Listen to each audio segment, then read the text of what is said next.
Hello, good morning mga kalanog. Kumusta kanyang tanan sa akong mga supporter ug mga subscriber ni atong programa sa Lanog sa Gugma sa Dios.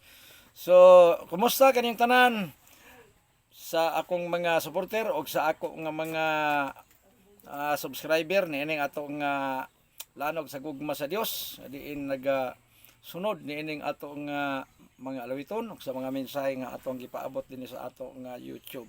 Kumusta? Kumusta kaninyong tanan? Kini na po si Brother Rex Apa, ang inyong ubos ng igsuon alang sa ato nga pagpadayon ining ato nga ministry pagpalanog sa gugma sa Dios dinhi sa social media. So si Roy Rosiro diyan po sa USA. Magandang araw po sa inyo. Maraming salamat sa mga biyayang iniabot niyo sa amin. Salamat talaga. Hindi ko maisip kung paano kita papasalamatan. Salamat sa inyo at salamat din sa ating Panginoon na nagbigay sa inyo ng dakilang puso na palaging sumusuporta na itong ating munting channel, Rex Apa, Lanog sa Gugma sa Diyos, at sa ating ministry, sa ating pagsisiwalat sa katotohanan sa mga taong hindi pa alam ang katotohanan. Kaya maraming salamat talaga sa inyo, sa buong pamilya. Sana nasa mabuting kalagayan. God bless po sa inyong lahat.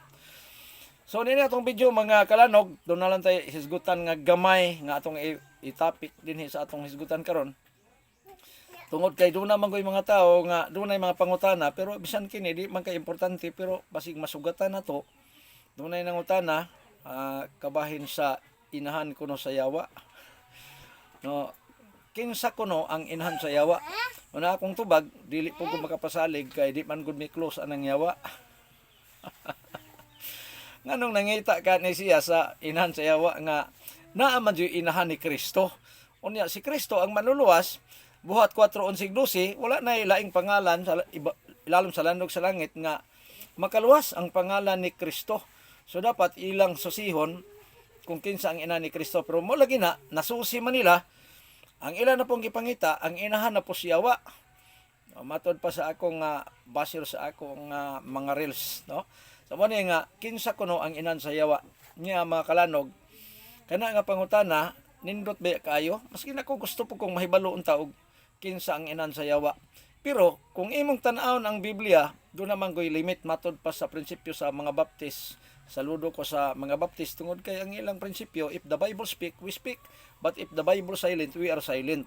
Unya ang 29 sa Deuteronomio, ang butang gipadayag, ang butang nga tinago, iya sa Dios. Ang butang gipadayag, mao ka na ang ato.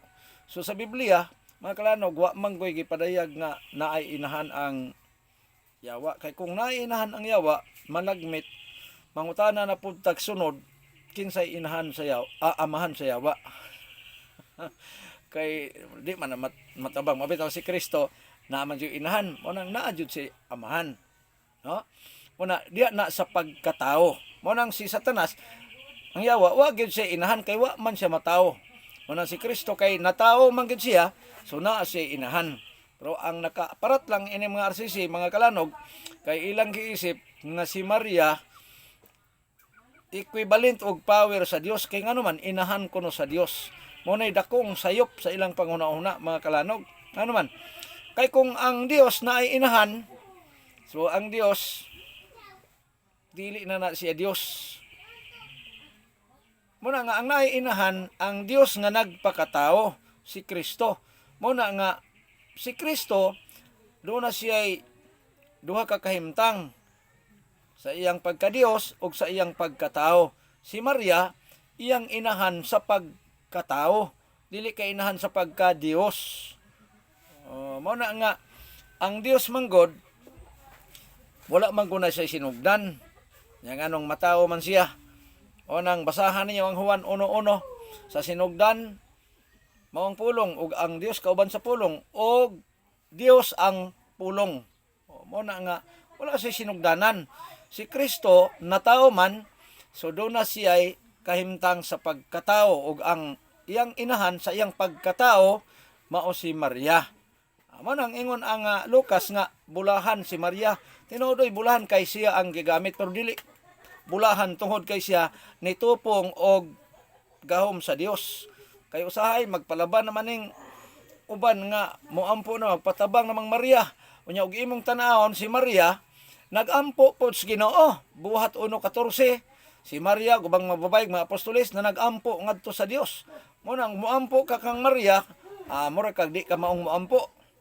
Mao nang tama ang gisulti ni Apostol Pablo Magkalanog sa Roma 8:26 nga kita og dili man kabalong moampo sa hustong inampuan. Kung ano man kay og moampo ta adto pa man tang Maria, moampo ganita largo ta sa Ginoo kay ngano man ang pagampo pakig-istorya sa Dios. Ngayon nga naabang Dios na ngano man 27:3 sahob kay bug-os pa man akong kinabuhi kanako ang espiritu sa Dios niya sa akong mga ilong. So mo nang magampo ta direct na kay naaman sa atong ilong ang Dios di ay nakaibalo siya sa atong mga panginhanglan. Mo nang 8:26 sa Roma kay kamo di man kabalong moampo sa hustong inampuan. Unya mo nang ang uban wa man in taon kahibaw. Mao nang unang Timoteo 5:15 aduna ni pipila nga nagsunod kang Satanas. Mao na nga kung magampo ta largo ta sa Dios di na nato isangit pangadtog tao. Ang pagpinasaylo ay pwede na siya kay ako nya individual nagka bikil mi pwede ko mangigpasaylo niya pwede po siya mangigpasaylo nako. Pero nga moadto kag pare unsa may imong pangayog pasaylos pare nga wa man kay sala pare wa man mo mag-away sa Muslim pa. Nangan mangay man kung pasaylo sa Ginoo wa man mi mag-away. Tamo na nga ang inahan ni Kristo sa iyang pagkatao mao si Maria pero ang inahan sa yawa wa na tay labot anak kay dili na importante kay wala na marikod sa Biblia kay Satanas wala lagi mataw manangwa sa inahan. God bless og ayo kalimot pag-share, i-like o i-subscribe kining atong video. Kini si Brother sa apang tod sa sunod tong video ang lapad og dakong gugma sa Dios magabugkos kanatong tanan. Bye-bye.